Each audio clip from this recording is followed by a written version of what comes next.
नमस्ते दोस्तों। असली अमीरी दिखावे में नहीं, सोच में होती है। और करोड़पति अक्सर वही होते हैं जहां आप सोच भी नहीं सकते। जब हम अमीर शब्द सुनते हैं तो जहन में क्या आता है? बड़ी कोठियां, लग्जरी कारें, महंगे कपड़े और ब्रांडेड घड़ियां। लेकिन हकीकत इससे बिल्कुल उलट है।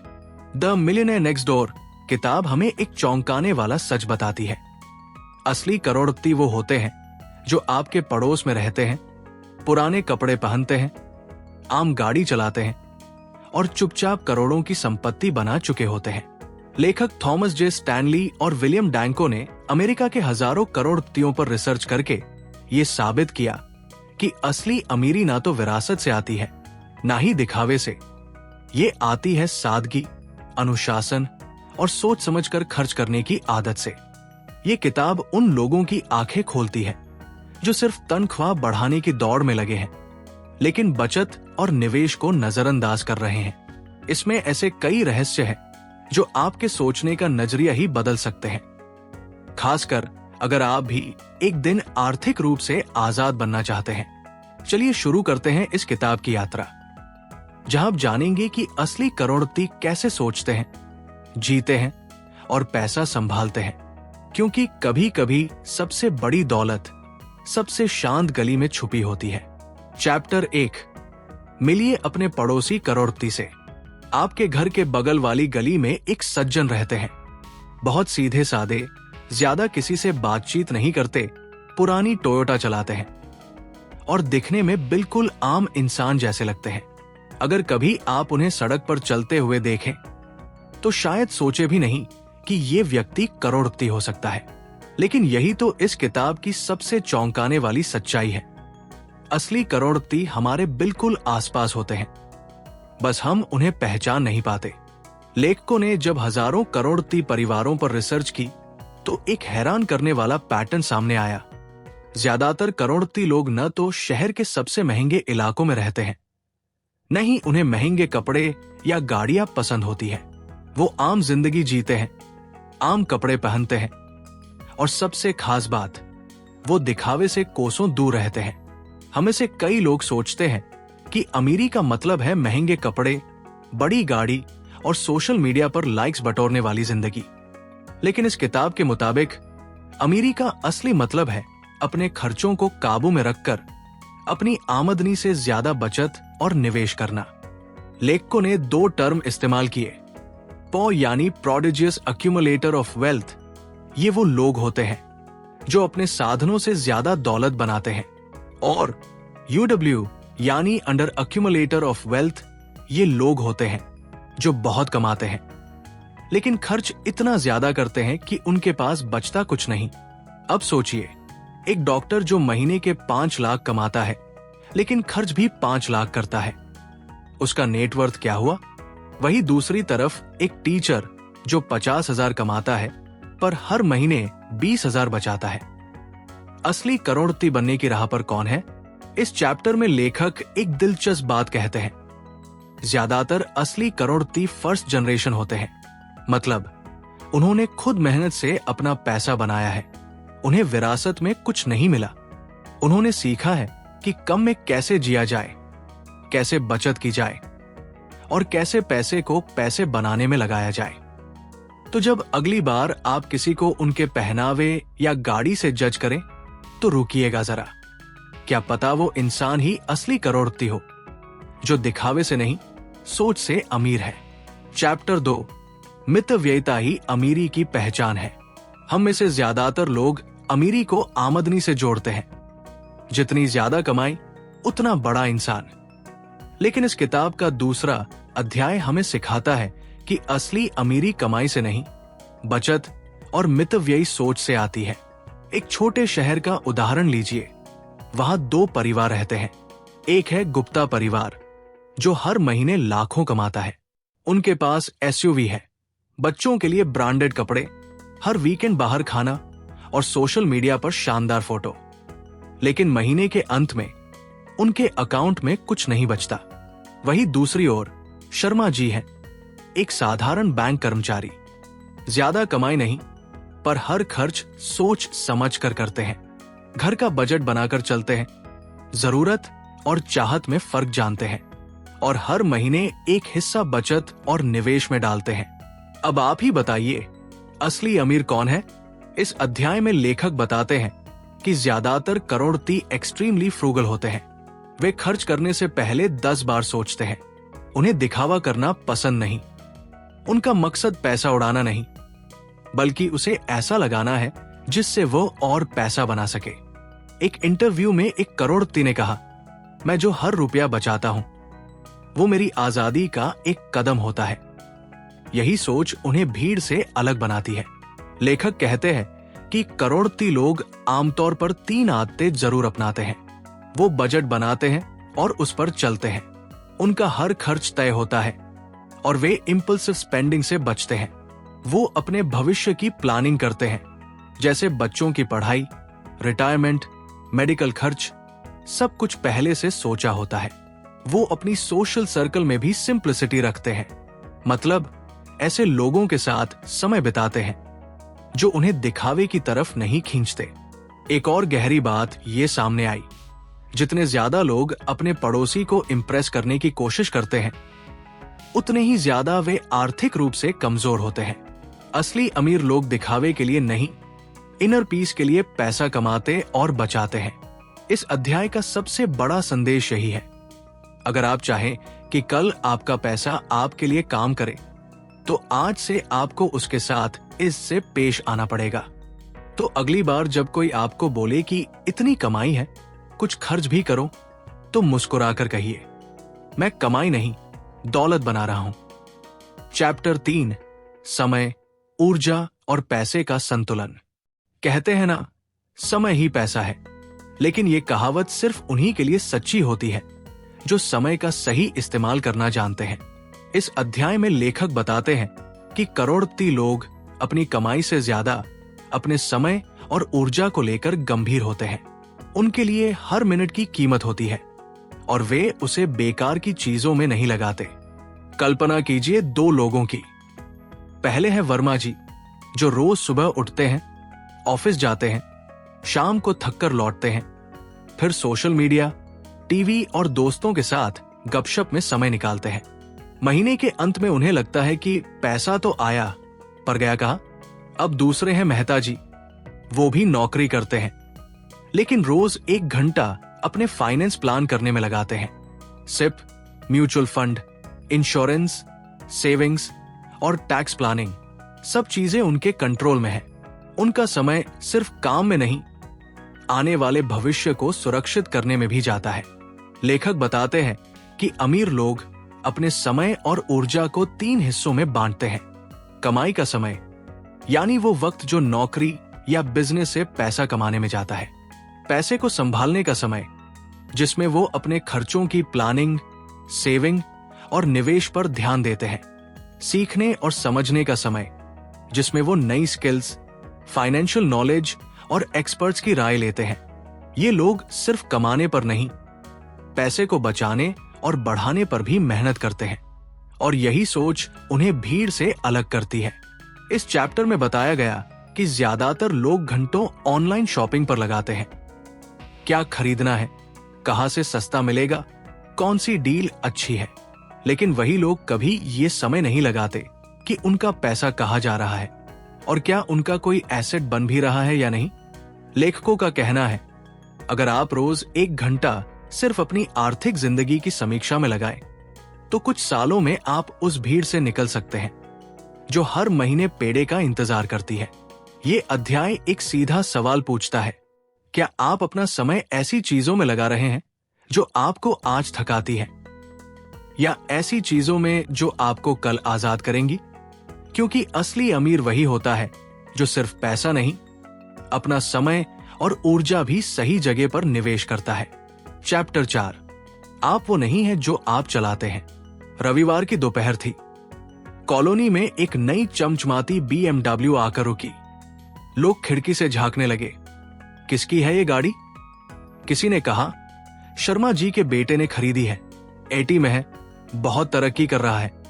कुछ ने तारीफ की, कुछ ने जलन दिखाई, लेकिन किसी ने ये नहीं पूछा क्या वो इसे खरीद सकता था या सिर्फ दिखाने के लिए लिया है? यही बात इस अध्याय की जड़ में है। हमारी पहचान हमारे कपड़े, घर या गाड़ी से नहीं होती, लेकिन आज का समाज हमें यही सिखाता है कि महंगी गाड़ी मतलब बड़ी हैसियत, और इसी सोच में फंसकर लोग वो खरीद लेते हैं जो उन्हें दरअसल चाहिए नहीं, बस दूसरों को दिखाने के लिए। लेखक कहते हैं, करोड़पति अक्सर पुरानी, भरोसेमंद और सस्ती चलने वाली गाड़ियां चलाते हैं, क्योंकि उनके लिए गाड़ी सिर्फ एक जरिया है एक जगह से दूसरी जगह जाने का, ना कि पहचान दिखाने का। रिसर्च में पाया गया कि असली अमीरों की सबसे पसंदीदा गाड़ियां कौन सी थी? टोयोटा, होंडा, फोर्ड जैसी सस्ती और भरोसेमंद गाड़ियां। और जिन लोगों के पास महंगी मर्सिडीज, BMW या ऑडी थी, ज्यादातर का कर्ज सिर पर था। अब एक बात सोचिए, गाड़ी एक ऐसा सामान है जिसकी कीमत हर दिन घटती है। जैसे ही आपने उसे शोरूम से निकाला, उसकी वैल्यू 10 से 15% कम हो गई। ऐसे में क्या करोड़ों की समझ रखने वाला इंसान अपनी मेहनत की कमाई ऐसे चीज में लगाएगा जो हर दिन उसका पैसा खा रही है? असली अमीर लोग डेप्रिसिएटिंग एसेट्स यानी घटती वैल्यू वाली चीजों पर कम खर्च करते हैं और अप्रिशिएटिंग एसेट्स जैसे जमीन, स्टॉक्स, बिजनेस में निवेश करते हैं। एक करोड़पति बिजनेसमैन ने लेखक को कहा, जब मैं सस्ती गाड़ी चलाता हूं तो लोग मुझे अंडर एस्टिमेट करते हैं, और वही मेरी ताकत है। मैं दिखावा नहीं करता, मैं निर्माण करता हूं। इस चैप्टर की सबसे बड़ी सीख है, जो चीजें सिर्फ दूसरों को इंप्रेस करने के लिए ली जाए, वो अक्सर आपको स्ट्रेस में डाल देती है। तो अगली बार जब कोई पूछे गाड़ी कौन सी चलाते हो, तो जवाब मुस्कुराकर दीजिए, वो जो मेरी जरूरत पूरी करे, ना कि दूसरों की उम्मीदें। क्योंकि असली अमीरी आपके पास क्या है उससे नहीं, आपकी सोच में होती है। चैप्टर 5, आर्थिक मदद का नुकसान। हर माता पिता अपने बच्चों को सफल देखना चाहता है। अगर बच्चा किसी मुश्किल में हो तो माँ बाप दौड़ पड़ते हैं, कुछ भी करके उसकी मदद करते हैं। लेकिन इस अध्याय में लेखक एक बहुत ही गहरी और चौंकाने वाली बात कहते हैं। हर बार की गई आर्थिक मदद कई बार बच्चे की कमर तोड़ देती है। कल्पना कीजिए, एक युवा लड़का है जो नया बिजनेस शुरू करना चाहता है। थोड़ी मेहनत की पर घाटा हुआ। पिताजी ने तुरंत 5 लाख का चेक दे दिया। कहा, बेटा चिंता मत कर, पैसा मेरे पास है। बेटे को राहत मिली, लेकिन एक और आदत लग गई, अगर गड़बड़ हो भी गई तो पापा है ना। यही है इकोनॉमिक आउटपेशेंट केयर, यानी बार बार दी जाने वाली आर्थिक ट्रीटमेंट, जो दिखती है मदद लेकिन बन जाती है असहायता की लत। लेखकों ने ऐसे सैकड़ों परिवारों पर रिसर्च की जहां माता पिता ने बच्चों को बेशुमार पैसे, गाड़ियां, घर और व्यापार में निवेश दिया, लेकिन परिणाम चौंकाने वाला था। जिन्हें बार बार मदद दी गई वो कमजोर निकले, उनकी खुद की सेविंग्स आदतें बिगड़ी, जोखिम उठाने की हिम्मत घटी और पैसे की इज्जत करना भूल गए। दूसरी ओर जिन बच्चों को कहा गया जो करना है खुद मेहनत से कर, वो ज्यादा समझदार निकले। उन्होंने अपनी कमाई से सीख ली, गलतियां की लेकिन उनसे निकले भी, और अंत में एक स्थिर आर्थिक जिंदगी बनाई। ये अध्याय हमें बताता है कि इंटेंशंस भले ही अच्छी हों, लेकिन इम्पैक्ट हमेशा वैसा नहीं होता। हर बार जब आप बिना मांगे आर्थिक मदद देते हैं, आप दरअसल बच्चे को आप पर निर्भर बनाते हैं, ना कि स्वतंत्र और जिम्मेदार। अब इसका मतलब यह नहीं कि कभी मदद ही ना करें। मदद कीजिए, लेकिन तभी जब बच्चा खुद कोशिश कर चुका हो, मदद एक बार की हो, आदत नहीं, और उस मदद के साथ जिम्मेदारी भी सौंपी जाए। उदाहरण के लिए, अगर बेटी को घर खरीदने में मदद करनी है तो ये मदद हो सकती है लोन का कुछ हिस्सा भर देना, लेकिन उसके साथ फाइनेंशियल प्लानिंग सिखाना भी जरूरी है, वरना वो अगली बार फिर आपकी तरफ ही देखेगी। इस अध्याय का सबसे गहरा संदेश यही है, अगर आप चाहते हैं कि आपका बच्चा सच में अमीर बने तो उसे पैसे से ज्यादा पैसे की सोच देना सिखाइए, क्योंकि असली विरासत दौलत नहीं, सोच होती है। चैप्टर 6, परिवार के भीतर धन का प्रबंधन। हर माँ बाप का सपना होता है कि उनका बच्चा न सिर्फ पढ़ाई में अच्छा हो बल्कि जिंदगी में सफल और आत्मनिर्भर भी बने। लेकिन सिर्फ डिग्रियां और पॉकेट मनी से बच्चा अमीर नहीं बनता, उसे पैसे की समझ सिखानी पड़ती है। इस अध्याय में लेखक बताते हैं कि असली करोड़पति अपने बच्चों को सिर्फ पैसे नहीं देते, पैसे के पीछे की सोच, मेहनत और अनुशासन भी देते हैं। वे अपने परिवार में एक ऐसा माहौल बनाते हैं जहां पैसा दिखावे का नहीं, जिम्मेदारी का विषय होता है। उदाहरण के लिए एक करोड़पति दंपति ने अपनी बेटी की शादी में करोड़ों खर्च करने के बजाय उसे शादी के बाद एक घर खरीदने के लिए डाउन पेमेंट दिया, लेकिन एक शर्त के साथ, हमें हर महीने खर्च और बचत का रिपोर्ट देना होगा। इससे बेटी को न सिर्फ जिम्मेदारी का एहसास हुआ बल्कि उसने खुद पैसे का सही इस्तेमाल करना सीखा। लेखक कहते हैं, अमीर माता पिता अपने बच्चों को 4 मुख्य बातें जरूर सिखाते हैं। पैसे को कमाने की मेहनत क्या होती है, वे बच्चों को शुरुआत से ही काम में लगाते हैं, चाहे पार्ट टाइम जॉब हो या घर के छोटे खर्चों की जिम्मेदारी।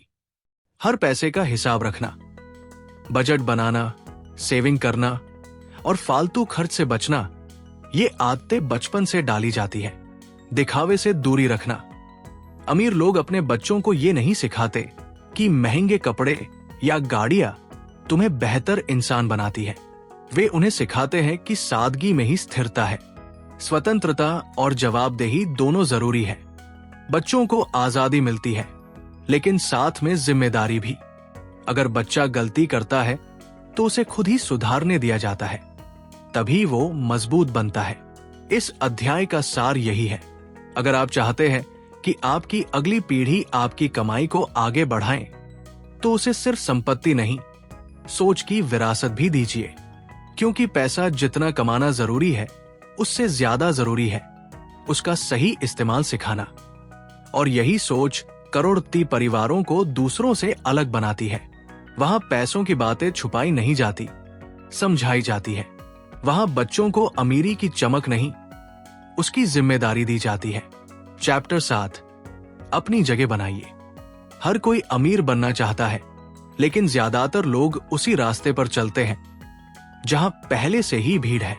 डॉक्टर, इंजीनियर, सरकारी नौकरी या बड़ी कंपनी की हाई पेड जॉब, हम सब उसी को सफल मानते हैं। मगर इस अध्याय में लेखक बताते हैं कि असली करोड़पति अक्सर उस राह पर चलते हैं जहां भीड़ कम होती है, यानी जहां कंपटीशन कम हो और उनकी काबिलियत ज्यादा चमक सके। लेखकों ने रिसर्च में पाया कि बहुत से करोड़पति लोग डॉक्टर, वकील या सीईओ नहीं थे। वे थे ड्राई क्लीनिंग बिजनेस वाले, छोटी ट्रांसपोर्ट कंपनी के मालिक, ट्रक चलाने वाले या पुरानी इमारतों की मरम्मत करने वाले। उन्होंने वही किया जिसमें वो अच्छे थे और उसमें मास्टरी हासिल कर ली। कल्पना कीजिए 2 लोगों की। पहला इंसान है जो एक बड़े शहर में रियल एस्टेट एजेंट है, जहां पहले से ही हजारों एजेंट हैं। हर रोज वो ग्राहक के पीछे दौड़ता है, कमीशन के लिए संघर्ष करता है। दूसरा इंसान है जो एक छोटे से शहर में प्लम्बिंग सर्विस चलाता है। हर कोई उसे जानता है, भरोसा करता है और काम की कभी कमी नहीं। उसकी कमाई स्टेडी है और धीरे धीरे उसने कई और लोगों को ट्रेन करके अपना नेटवर्क बना लिया। दिखने में छोटा काम, लेकिन सोच और प्लानिंग बड़ी। इस अध्याय की सबसे अहम बात यही है, असली अमीरी उस जगह से आती है जहां आपकी पहचान आपकी खासियत बन जाए। करोड़पति लोग अपने करियर को इस तरह चुनते हैं। वे खुद से पूछते हैं, मुझे किस काम में मजा आता है और मैं किसमें सबसे अच्छा हूं। फिर देखते हैं क्या इसमें कम लोग हैं और ज्यादा डिमांड है, और फिर उसमें पूरी लगन और प्रोफेशनलिज्म से जुट जाते हैं। वे क्वांटिटी नहीं, क्वालिटी पर ध्यान देते हैं। कम काम ले, लेकिन ऐसा करें कि लोग कहें इनसे बेहतर कोई नहीं। लेखक बताते हैं कि ज्यादातर करोड़पति लोग खुद का बिजनेस चलाते हैं, चाहे छोटा हो या बड़ा, लेकिन उसमें उनकी पकड़ होती है। और सबसे बड़ी बात, वे उस बिजनेस को धीरे धीरे बेहतर करते हैं, ना कि एकदम बड़ा दिखाने की कोशिश में सब कुछ दांव पर लगा देते हैं। इस अध्याय का संदेश सीधा है, अपनी ताकत को पहचानिए और उस रास्ते पर चलिए जहां आप अपनी अलग पहचान बना सके, क्योंकि दुनिया में सबसे ज्यादा पैसा उसी को मिलता है जो दूसरों से अलग और बेहतर हो। तो अगर आप अब तक ये सोचते आए हैं कि अमीर बनने के लिए किसी बड़ी डिग्री या बड़े शहर की जरूरत है, तो रुकिए। आपको सिर्फ अपनी सही जगह खोजनी है और उसमें एक्सीलेंस लानी है। चैप्टर 8, नौकरी करने वाले करोड़पति और विरासत पाने वाले। एक पुरानी कहावत है, जो दौलत मेहनत से कमाई जाती है वही टिकती है, और यही इस अध्याय की आत्मा है। इस आखिरी अध्याय में लेखक हमें दो तरह के करोड़पतियों की दुनिया में ले जाते हैं। एक वो जिन्होंने खुद अपनी मेहनत, सोच और अनुशासन से धन कमाया, और दूसरे वो जिन्हें सब कुछ विरासत में मिला। अब आप ही सोचिए, जो इंसान हर रुपया कमाने के लिए दिन रात पसीना बहाता है, वो उस पैसे की कितनी इज्जत करेगा, और जो बिना कुछ किए ही लाखों करोड़ों का मालिक बन जाए, क्या वो उसी सावधानी से उसे संभालेगा? लेखकों की रिसर्च यही साबित करती है। सेल्फ मेड मिलियनेयर्स ज्यादा मितव्ययी, जिम्मेदार और स्थिर होते हैं। उन्होंने जीवन के हर मोड़ पर फाइनेंशियल डिसिप्लिन सीखा होता है, चाहे वो खर्च की प्लानिंग हो, टैक्स भरना हो या निवेश का निर्णय, वो हर कदम सोच समझ कर रखते हैं। दूसरी ओर जो लोग विरासत में संपत्ति पाते हैं, अक्सर उन्हें उस पैसे के पीछे की मेहनत का अंदाजा नहीं होता। उनके खर्च इंपल्सिव होते हैं और कई बार वो अपनी लाइफस्टाइल को मेंटेन करने के लिए कर्ज में डूब जाते हैं। एक अमीर बाप का बेटा जब महंगी गाड़ी खरीदता है तो उसे बस स्टेटस सिंबल दिखता है, लेकिन वही गाड़ी अगर एक सेल्फ मेड इंसान खरीदे तो वो उसकी बरसों की मेहनत की पहचान होती है। लेखक बताते हैं कि अमीर बनने के बाद भी सेल्फ मेड मिलियनेयर्स सादगी नहीं छोड़ते। वो आज भी उसी तरह से बजट बनाते हैं, सस्ती चीजें चुनते हैं और बच्चों को पैसे की कदर सिखाते हैं। जबकि इनहेरिटेड वेल्थ वाले परिवारों में अगली पीढ़ी अक्सर पैसे को ग्रांटेड समझती है और वहीं से गिरावट शुरू होती है। इस अध्याय का एक गहरा संदेश ये भी है, अगर आपने सब कुछ अपने बच्चों को तैयार देकर दे दिया लेकिन उन्हें पैसे की समझ नहीं दी, तो एक दिन वो दौलत खो भी सकते हैं। विरासत दौलत की नहीं, सोच और आदतों की दीजिए। तो अगर आप खुद एक आम नौकरी से शुरुआत कर रहे हैं और आपके पास कोई विरासत नहीं है, तो घबराइए मत, क्योंकि सेल्फ मेड लोग ही वो नींव रखते हैं जिस पर असली अमीरी खड़ी होती है।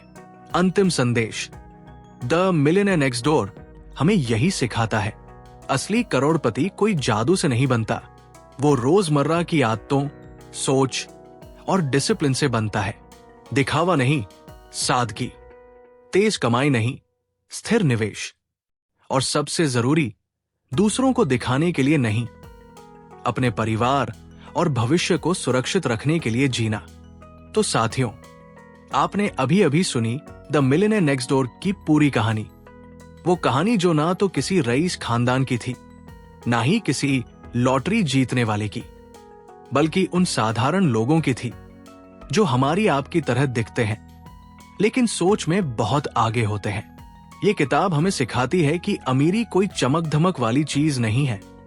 असली अमीरी वो होती है जो शांति देती है, जो किसी बैंक बैलेंस से नहीं बल्कि उस सोच से बनती है जहां इंसान फिजूल खर्च से बचे, अपने समय और मेहनत की कद्र करे और हर कदम सोच समझ कर रखे। शायद अब आपको भी समझ आ गया होगा कि असली करोड़पति वो नहीं जो महंगी गाड़ी में बैठा है, बल्कि वो है जो अपनी पुरानी कार में बैठकर भी चैन की नींद सोता है। वो जो ईएमआई की दौड़ से बाहर निकल चुका है, वो जो अपने बच्चों को सिर्फ पैसे नहीं, पैसे की सोच देना चाहता है, और वो जो दिखावे की दुनिया से नहीं, सच्चे आत्मसम्मान से जीता है। अगर इस पूरी किताब ने आपके सोचने का नजरिया थोड़ा भी बदला है, अगर अब आप अपने पैसे, समय और ऊर्जा को थोड़ी और समझदारी से इस्तेमाल करना चाहते हैं, तो यकीन मानिए आप करोड़पति बनने की राह पर पहला कदम रख चुके हैं। क्योंकि पैसा कमाना एक हुनर है, लेकिन उसे बचाना, बढ़ाना और सादगी से संभालना ये एक कला है। यही है असली अमीरी, यही है द मिलियनेयर नेक्स्ट डोर का सच। अगर आपको ये सफर प्रेरणादायक लगा हो तो इस ऑडियो को लाइक करें, शेयर करें और ऐसे ही जीवन बदलने वाले विषयों को सुनते रहने के लिए सब्सक्राइब जरूर करें। आपका एक शेयर किसी और की सोच बदल सकता है और वही किसी की जिंदगी भी।